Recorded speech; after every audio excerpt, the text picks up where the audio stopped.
Bapak, Ibu, dan saudara-saudara yang terkasih di dalam Tuhan, Shalom. Kebenaran saat ini berjudul Bisnis Tuhan.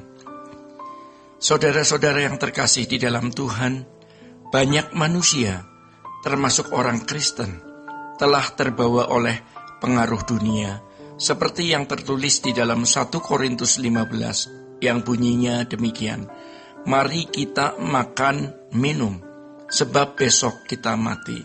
Seakan-akan hidup ini hanya sekali, yaitu di dunia ini. Setelah mati bukan kehidupan. Padahal justru kehidupan yang benar itu nanti di balik kubur. Maka Tuhan Yesus berkata, "Kamu bukan berasal dari dunia ini. Dunia bukan rumahmu." Sekalipun demikian, mereka masih nekat, tidak mau mengerti. Tetapi nanti kalau mati mau masuk surga. Memang tidak ada orang yang mau masuk neraka, tetapi mereka tidak sungguh-sungguh mau masuk surga. Mereka memandang masuk surga itu gampang karena sudah percaya Yesus. Ini menyesatkan. Seharusnya kita senantiasa berbenah diri yang menimbulkan perasaan krisis positif. Kalau aku di hadapan Tuhan, apa penilaian Tuhan terhadap diriku? Teolog bisa menilai Tuhan, menalarkan Tuhan, melogikakan Tuhan. Tetapi benarkah mereka benar-benar mengerti apa yang dipikirkan Tuhan? Banyak orang beralibi. Kalau bicara tentang Tuhan, ini hal yang tidak kelihatan. Coba baca Alkitab, tokoh-tokoh iman yang menjadi potret hidup orang-orang yang layak jadi manusia Allah. Mereka berurusan dengan Allah yang tidak kelihatan. Itu bukti nyata. Abraham bisa meninggalkan tanah air, keluarga, kampung halaman, ke negeri yang dia tidak tahu. Padahal lembah Sumeria pada zamannya adalah lembah yang paling subur dan metropolis. Di luar itu, padang belantara. Namun Abraham dapat percaya kepada Yahweh, berurusan dengan yang tidak kelihatan. Saudara-saudara, contoh yang benar yaitu Tuhan Yesus yang terus berbicara mengenai Bapa. Lalu Paulus yang meneladani hidup Tuhan Yesus. Banyak orang Kristen yang sebenarnya belum bertemu Tuhan. Setiap kita harus benar-benar menemukan apa penilaian Tuhan terhadap diri kita. Pastikan Tuhan berkata, "Aku berkenan kepadamu." Kalau tidak, harus dikejar. Milikilah perasaan krisis. Jangan seperti orang-orang yang tidak peduli apa penilaian Tuhan terhadap dirinya. Untuk hal-hal fana saja tidak boleh, apalagi untuk kekekalan, Jadi saudara-saudara, kalau kita berkata sikat dulu urusan belakangan menyangkut kekekalan, berarti kita sudah mati dan nanti di hadapan pengadilan Tuhan kita tidak bisa memperbaiki diri. Jangan anggap remeh hal ini. Kalau kita melamar di suatu kantor tetapi tidak diterima, masih ada peluang di kantor lain. Tetapi kalau tidak diterima Tuhan, mau kemana kita? Tuhan itu Esa. Hanya Tuhan yang bisa menolong kita.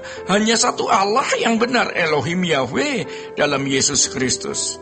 Jadi saudara-saudara, kalau kita sampai tidak memiliki Dia, berarti kita hanya memiliki iblis dan ia kejam sekali. Iblis sekarang berwajah manis. Lewat berbagai kesenangan yang ditawarkan yang membuat kita memiliki krisis yang fana. Belum punya rumah, belum punya jodoh. Mestinya krisis kita adalah aku belum bersekutu dengan Allah secara benar. Jadi soal kuat tidak kuat gairah kita mencari Tuhan, itu tergantung kita. Kita yang harus membangkitkan gairah untuk Tuhan. Jangan sampai hidup kita ditenggelamkan, dibelenggu, dan disandera oleh berbagai krisis. Kita harus membangkitkan perasaan krisis yang benar, yaitu Tuhan Yesus berkata, "Apa gunanya orang beroleh segenap dunia kalau jiwanya binasa?" Sejatinya di dalam pernyataan ini Tuhan membangkitkan perasaan krisis. Apa gunanya kamu sukses karier, sukses studi, rumah tangga, tetapi kamu binasa?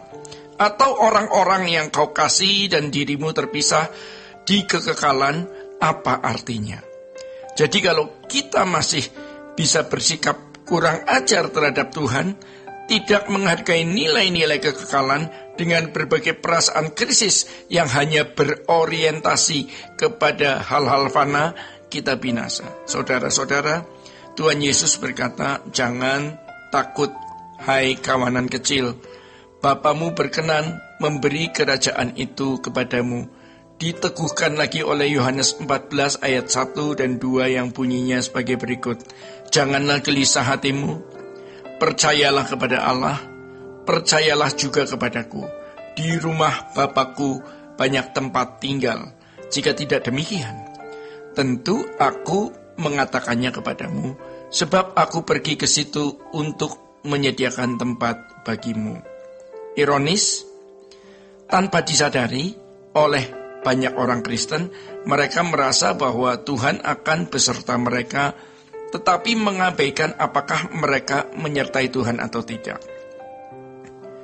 Bagaimana kita bisa diperkenan bersama dengan Tuhan kalau kita tidak pernah menyertai Tuhan? Kalau berurusan dengan Tuhan pun kita menarik-narik Tuhan dalam krisis kita, jangan bawa Tuhan dalam bisnis kita, tetapi bawa diri kita kepada bisnis Tuhan. Bisnis Tuhan adalah mengubah kodrat kita agar kita layak masuk rumah Bapa, dimuliakan bersama-sama dengan Tuhan Yesus. Maka alami perjumpaan dengan Tuhan, supaya kita memiliki perasaan krisis yang benar. Jangan sampai tertutupi dengan berbagai krisis lain yang sementara, yaitu perkara-perkara fana. Saudara-saudara, kita tahu bahwa hidup tidak akan pernah bebas dari masalah. Selalu ada masalah, keadaan tertentu yang bisa mengancam, membahayakan kita, atau prediksi adanya keadaan yang bisa membahayakan, mengancam Tuhan mau mengubah kita.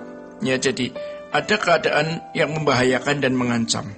Saudara-saudara, Tuhan mau mengubah kita lewat persoalan-persoalan. Juga Tuhan mengajar kita untuk melihat krisis yang lebih besar, yaitu kekekalan. Bapak, Ibu, dan saudara-saudara yang terkasih di dalam Tuhan, demikian kebenaran pada saat ini. Tuhan Yesus memberkati. Sola Gracia.